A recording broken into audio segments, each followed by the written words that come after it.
Pensemos por un momento en un cuerpo de bomberos que, por principio, se niega a revisar si las alarmas de humo de las casas funcionan. Menuda locura, ¿no? Ya te digo, pensemos que, en su lugar, exige rellenar un formulario administrativo de 3 páginas mientras la cocina está literalmente en llamas. Ostras. Y que, para colmo, su sueldo depende exclusivamente de los litros de agua que gastan una vez que el edificio entero está calcinado. Es que suena a negligencia criminal, vamos. Totalmente. Suena a locura absoluta. Pues para quienes nos escuchan hoy, tenemos sobre la mesa un documento que demuestra que este es, en esencia, el modelo de negocio deliberado que sostiene nuestro sistema de salud. Es una analogía brutal para empezar. Pero, a ver, cuando dejamos a un lado las batas blancas y las buenas intenciones y analizamos puramente la arquitectura financiera de la salud moderna, o sea, los números, las matemáticas, apuntan precisamente ahí. Sí, a los números fríos. Exacto. El documento que vamos a desgranar hoy en esta inmersión es un análisis, la verdad, brillante, firmado por Jorge Augusto Miranda Cadavid.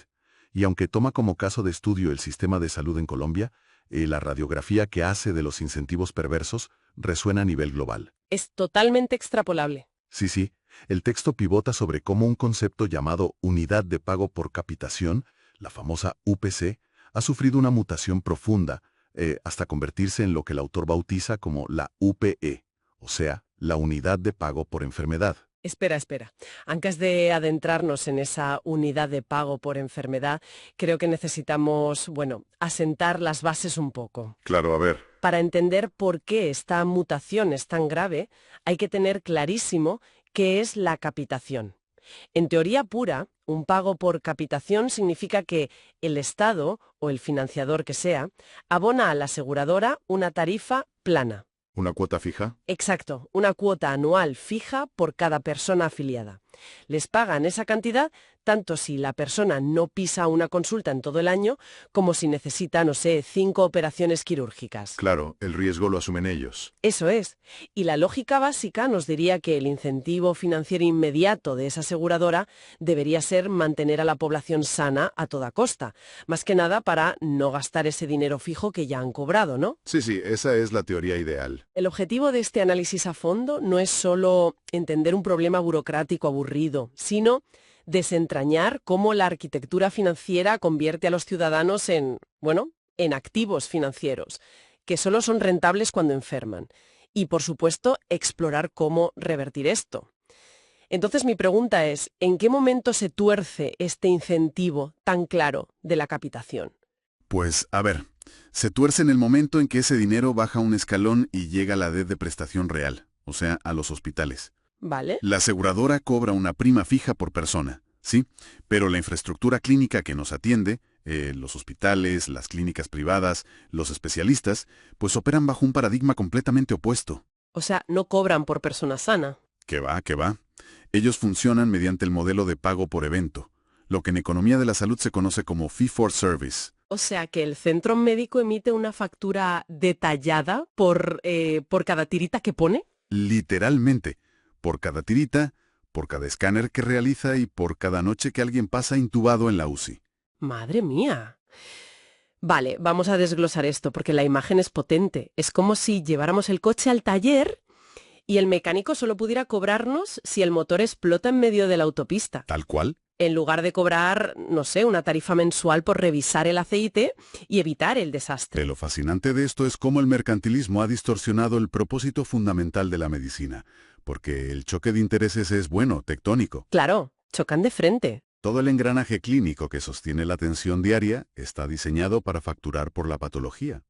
Si mañana, por un giro milagroso de la biología o lo que sea, toda la población despertara con una salud de hierro y dejara de enfermar, el flujo de caja de corporaciones hospitalarias gigantescas caería en picado. En cuestión de semanas. Ostras. Como señala Miranda Cadavid de forma muy cruda, el sistema está, y cito, hambriento de enfermos. Hambriento. Tela con la palabra. Pero pongámonos en la piel del administrador financiero de uno de esos grandes hospitales. A ver, yo estoy segura de que nadie se levanta por la mañana frotándose las manos y deseando que haya una epidemia de infartos masivos. No, claro que no. Son profesionales. Exacto. Lo que ocurre es que su hoja de cálculo, O sea, su modelo de supervivencia empresarial solo le permite cuadrar las cuentas a fin de mes cuando ocurre una tragedia de alta complejidad, ¿verdad? Totalmente. Financieramente hablando, la prevención es un mal negocio para el hospital. Claro. Enseñar nutrición, evitar un pico de estrés crónico o curar una infección incipiente con antibióticos básicos, pues no genera facturas jugosas. Son céntimos, claro. Eso es. La maquinaria financiera se engrasa y los márgenes de beneficio se disparan de verdad cuando un individuo cruza las puertas de urgencias requiriendo meses de diálisis o tratamientos oncológicos complejos o una cirugía a corazón abierto. O sea, volviendo a la analogía de antes, el sistema no previene el fuego, espera pasivamente a que el motor explote en la autopista, porque reconstruir ese motor es su principal fuente de ingresos. Tristemente, es así. Y esa pasividad es lo que resulta, a mi modo de ver, aterrador. Si la estructura sanitaria reacciona únicamente cuando el cuerpo colapsa de forma dramática, estamos hablando de una negligencia temporal masiva. Y el análisis aborda precisamente todo ese tiempo perdido. Lo llama el desperdicio de la ventana prepatogénica, ¿no? Sí, la ventana prepatogénica. Es un concepto epidemiológico crucial que el modelo de negocio actual prefiere ignorar por completo. ¿Y qué es exactamente esa ventana? Para que nos quede claro. Pues a ver, abarca toda esa fase silenciosa, a veces décadas enteras, en las que el metabolismo o el entorno de una persona empieza a deteriorarse mucho antes de que aparezcan síntomas clínicos evidentes. Ah, vale. Pensemos en, por ejemplo, los 10 años de resistencia a la insulina antes de debutar con una diabetes tipo 2 severa. O en los meses previos a que un paciente con VIH desarrolle una infección oportunista letal. Claro, es un margen de tiempo enorme. Enorme. Es un periodo de oro para intervenir de forma económica, poco invasiva y altamente efectiva. Pero se desperdicia. Y aquí es donde la frustración alcanza su punto máximo, la verdad. Porque esa ceguera voluntaria ante la ventana prepatogénica ocurre en plena era de la información. O sea, vivimos sumergidos en la paradoja del Big Data. Las aseguradoras saben más de los ciudadanos que los propios ciudadanos. Sin duda. Saben hasta lo que compras. Exacto. Tienen constancia de en qué farmacia retiramos la medicación, conocen la edad, el código postal, las bajas laborales, todo el historial de consultas. O sea, a ver, cualquier plataforma de música por streaming utiliza modelos predictivos asombrosos para saber qué canción vamos a querer escuchar. Y aciertan. Pero a ver, si el sistema de salud ya tiene todos esos datos masivos en los servidores, ¿no sería económicamente mucho más barato a largo plazo prevenir ese cáncer de colon que tratarlo en una fase terminal? Ostras, claro que lo sería. La lógica pura te dice que sí. Tienen océanos de datos. Pero la analítica está orientada al cobro, no a la salud predictiva. Auditar facturas. Exacto. Utilizan esa información masiva para auditar reclamaciones, ajustar primas o denegar coberturas. Pero rara vez para adelantarse a la enfermedad. Y esto nos aboca a lo que llamamos la paradoja de la detección. Cuéntame más de esa paradoja. Pues, desde el prisma de los balances financieros a corto plazo, a la estructura le resulta más funcional y rentable pagar una quimioterapia paliativa carísima para el paciente que ya está terminal antes que desplegar una red masiva de detección temprana y cambio de hábitos. ¡Ida! O sea, pagar análisis de sangre rutinarios o financiar programas de nutrición cuesta literalmente céntimos en comparación con mantener a una persona un mes en una UCI. ¿Cómo justifican esta irracionalidad económica? Bueno, la trampa ahí Y está en la rotación y la fragmentación del riesgo en el libre mercado. A ver, explícame eso. Piensa que la aseguradora que invierte hoy miles de euros en prevenir la obesidad infantil de una población, pues no tiene ninguna garantía de ser la misma entidad que recoge el ahorro económico dentro de 30 años. Ah, claro. El paciente se cambia de seguro. Exactamente. Ese paciente probablemente habrá cambiado de seguro médico varias veces a lo largo de su vida. Entonces, ante esa volatilidad a largo plazo, el incentivo se contrae hacia el beneficio trimestral inmediato. Y el beneficio inmediato, como hemos dicho, está en la facturación por evento grave. Vale, entendido el laberinto financiero. Pero, a ver, seguro que quienes defienden el modelo actual levantarían la mano ahora mismo para señalar que los programas de salud preventiva sí existen. Y es cierto, el propio documento menciona estructuras como el plan de intervenciones colectivas. Sí, existen en el papel. Claro, pero el autor fulmina estas iniciativas, describiéndolas con un término que me parece brillante. Habla del tallerismo inane. Es un término genial. Tallerismo inane es una disección perfecta de cómo la burocracia se come a las buenas intenciones. O sea, el sistema ha confundido la verdadera promoción de la salud con la acumulación de eventos de relaciones públicas sin ningún impacto. Charlas y ya está. Eso es. Organizan charlas genéricas en un polideportivo sobre la pirámide nutricional, reparten folletos a la salida de un ambulatorio, y todo eso se contabiliza en hojas de cálculo como acciones de prevención exitosas. Pero fíjate en la hipocresía que supone imprimir trípticos a todo color sobre la importancia de beber 2 litros de agua al día para repartirlos en un barrio que sufre cortes constantes de agua potable. Es absurda. O dar un seminario sobre los beneficios del ejercicio al aire libre en un distrito industrial con niveles de contaminación tóxicos. Es inane, es vacío, porque ignora deliberadamente los determinantes sociales que realmente enferman a esa población. Totalmente. Y la situación adquiere tintes kafkianos cuando el análisis examina el rol de los equipos básicos de salud, los EBS. Uy, sí, los equipos callejeros. La idea teórica es impecable, ¿eh? Consiste en enviar a médicos y enfermeras a pisar el terreno, a recorrer las calles para identificar riesgos in situ directamente en los hogares. Aquí es donde la cosa se pone realmente interesante, porque el drama no ocurre mientras caminan por el barrio. No que va. La tragedia estalla cuando ese equipo detecta a una persona en su domicilio con una presión arterial desbocada, a punto de sufrir un ictus.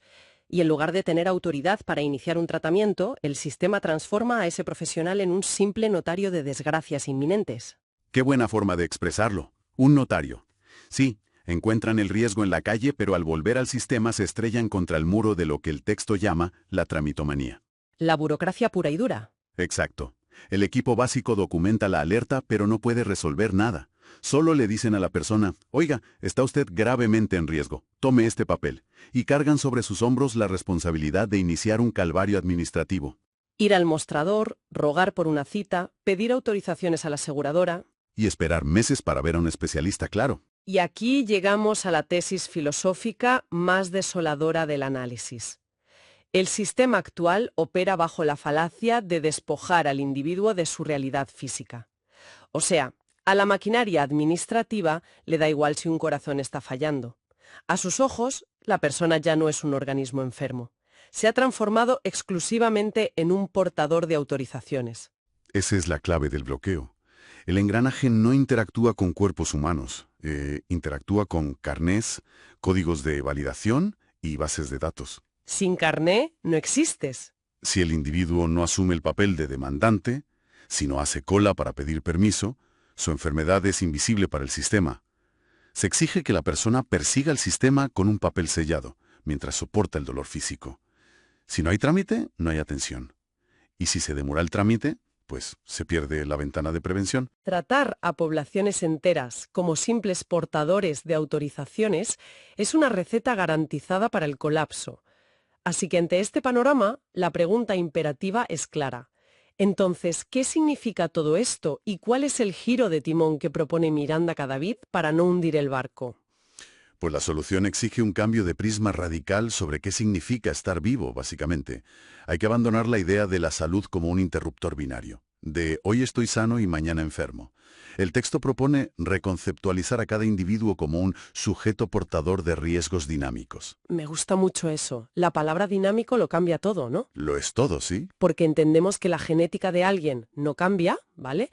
Pero el resto de las variables vitales son un río en constante flujo. O sea, un despido laboral, una época de estrés brutal, una crisis que te obliga a comprar alimentos ultraprocesados o mudarte a un barrio sin zonas verdes. Todo influye. Todos esos factores disparan o mitigan las probabilidades de sufrir una patología en tiempo real, en cuestión de semanas. Precisamente.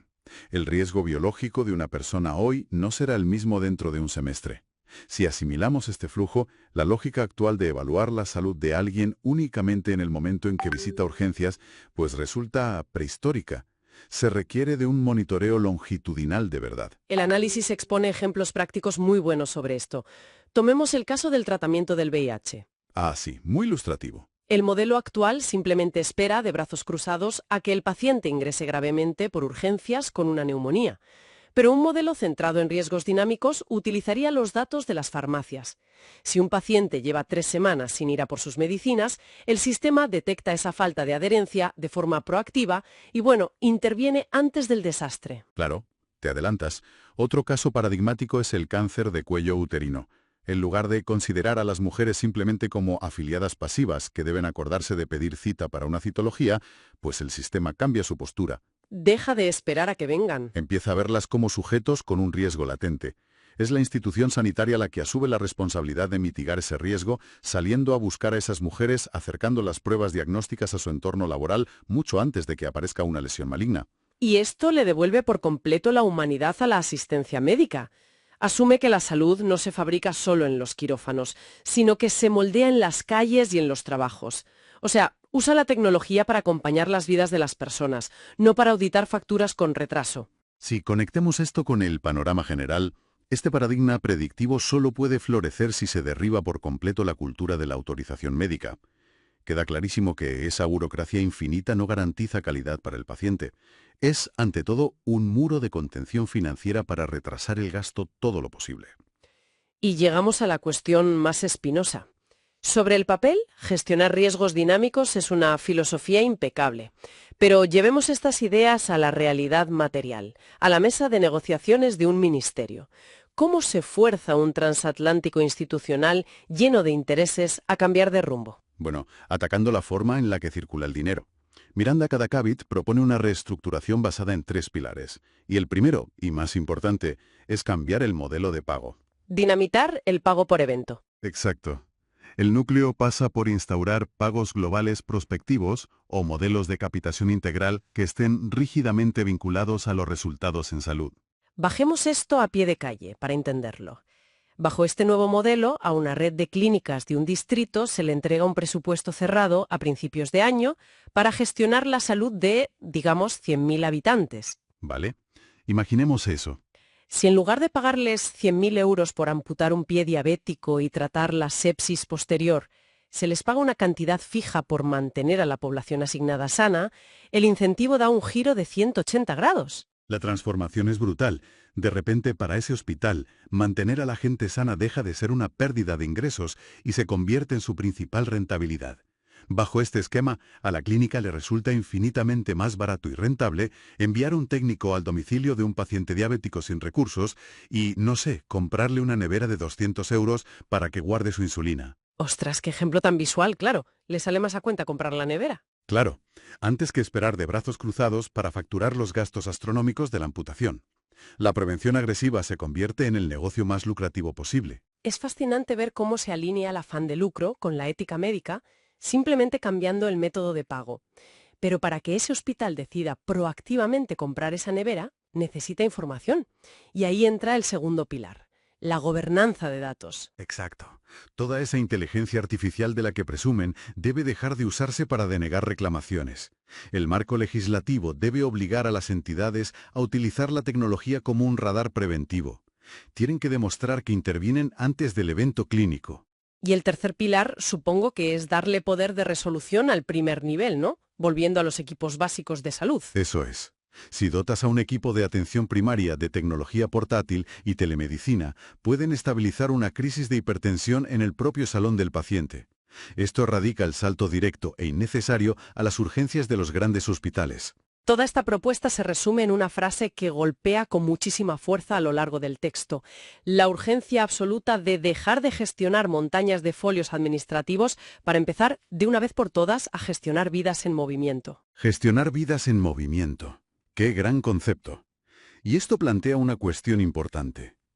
El verdadero éxito llegará el día en que el sistema persiga activamente el riesgo, y no el día en que las personas enfermas tengan que perseguir un sello de caucho en una ventanilla. Totalmente. Para recapitular brevemente, creo que ha sido un viaje intelectual increíble. Partimos de un sistema mercantilista que cobra por enfermedad, la UP, pasamos por la ineficacia de ese tallerismo inane de dar folletos vacíos y llegamos a esta propuesta tan luminosa de los pagos por resultados y la gestión de sujetos con riesgos dinámicos. Ha sido una inmersión muy necesaria. Y para cerrar, a mí me gustaría dejar una reflexión para la audiencia. Adelante, te escuchamos. Si aceptamos verdaderamente que nuestra salud biológica es un flujo dinámico fuertemente dictado por nuestro entorno, por si tenemos acceso a zonas verdes, aire limpio o estabilidad laboral, pues nos surge una duda. ¿Cuánto de lo que llamamos salud debería resolverse hoy mismo en los despachos de urbanismo y de economía, y no en la fría consulta de un hospital. ¡Wow!